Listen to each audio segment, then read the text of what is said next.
with. But today is a very special day, gentlemen, because today, February 3rd, 2023, is 2/3/23. It's Michael Jordan Day. I spent the early part of my career covering that man day in, day out, home and road, and so I've put together the definitive top 5 plays of Michael Jordan's brilliant career. Let's pick it up in the 1991 NBA Finals, on his way to his first NBA championship, and this, of course, is a legendary move he made at home early in that series. Game 2, they had lost Game 1 of that series, actually. Michael Jordan, the switch of hands, Marv Albert on the call.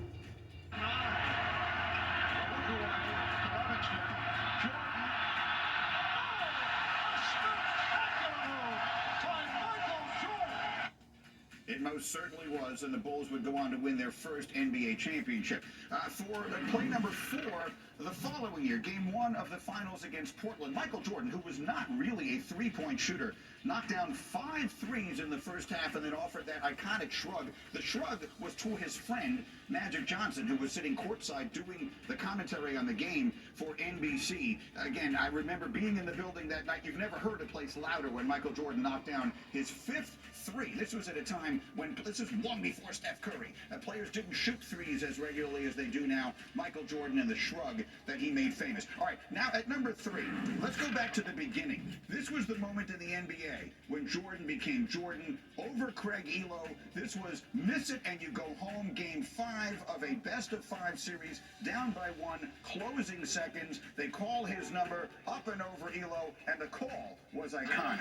Jordan, 2 seconds to go, puts it up, it's good at the buzzer. Michael Jordan has won it for Chicago.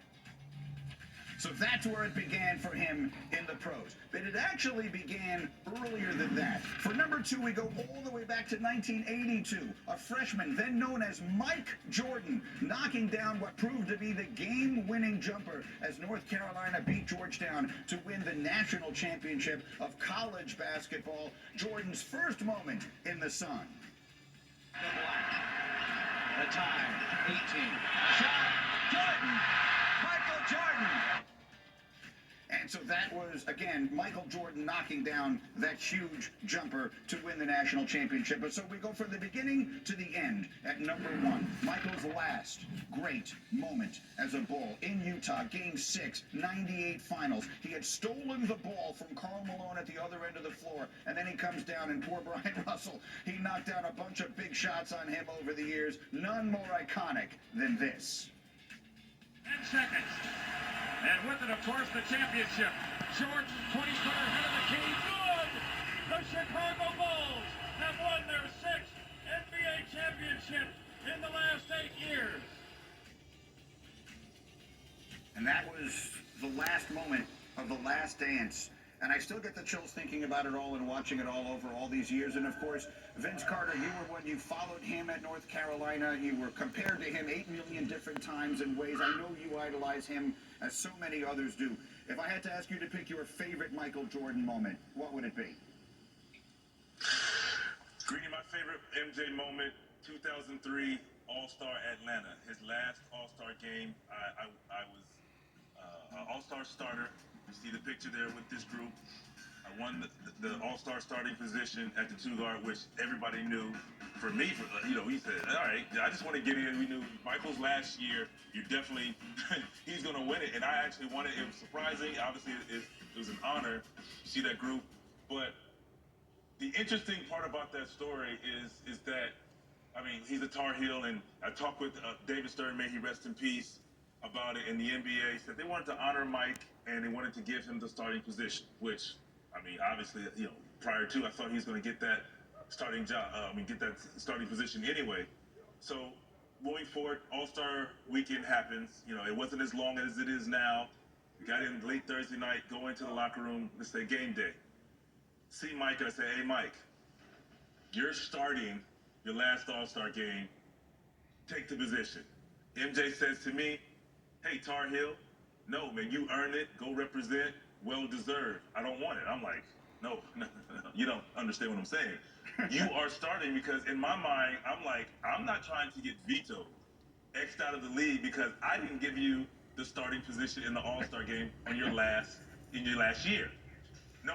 So I try again. He's going through, he's just hanging out. Everybody congratulating him. There's a lot of, as you know, 2003, his last one. It's a lot going on. Try again, to no avail. So I remember talking to T-Mac, and I said, Mac, man, this guy keeps telling me no. And obviously we had already talked, so Mac already kind of knew what I was trying to do, T-Mac that is. And finally I said to David Stearns, I said, I've tried, and he won't take it. So finally we get to the starting lineups. MJ, I said to him last time, I said, I'm not walking out there. They're already going to call your name for starting lineup, so you might as well go out there. He goes out there, finally, to my relief, because I'm like, okay, wow, I can continue my career. This is 2003. Finally, we get to the iconic moment, which you just saw there in that video. He misses, well, let me go back. He misses the game-winning shot in regulation. We get to overtime. We go back to MJ, which was that video, the iconic Michael Jordan fadeaway. Right here, you see it. We drew it up to clear out the side for him. Great defense by Sean Merritt. Better offense. We clear it out, goes to the fadeaway, nothing but net. I think it's like 3 seconds left in the game. And we're going to the NBA. Please, cut it.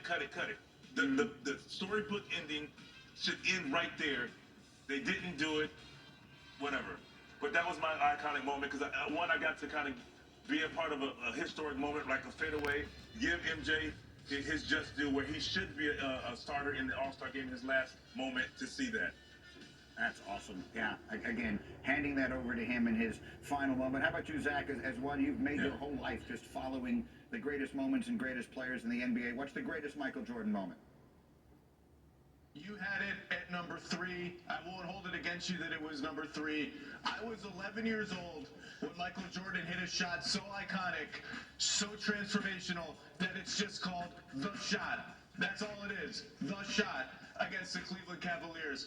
And Michael Jordan and the Bulls had won a playoff series by then the year before in '88. But that moment, that shot, even 11-year-old me could feel the catharsis of Michael sort of in one fell swoop saying to the doubters, oh, does his style work in the playoffs? Does he shoot too much? Is this going to work? Wiping it all away in one majestic airborne shot with poor Craig Elo falling down while Michael Jordan was still going up. And Greeny, you're lucky I'm not in the studio today because every kid my age reenacted the flying fist pump after that shot in their backyard at their schools. Yes. If I were in the studio today, I would get up and start doing the flying fist pump and embarrass myself. It's one of the coolest moments in the history of the sports, and it is the shot. People sometimes forget, and you notice, I mean, that game was in Cleveland. The Cavaliers were heavily expected. They were favored. They were supposed to be the better team. That was really when the baton got transferred over to Michael to be the team that was going to eventually knock off the bad boy Pistons, which they did on their way to 6 championships. We'll continue to celebrate Michael Jordan on his day as this morning.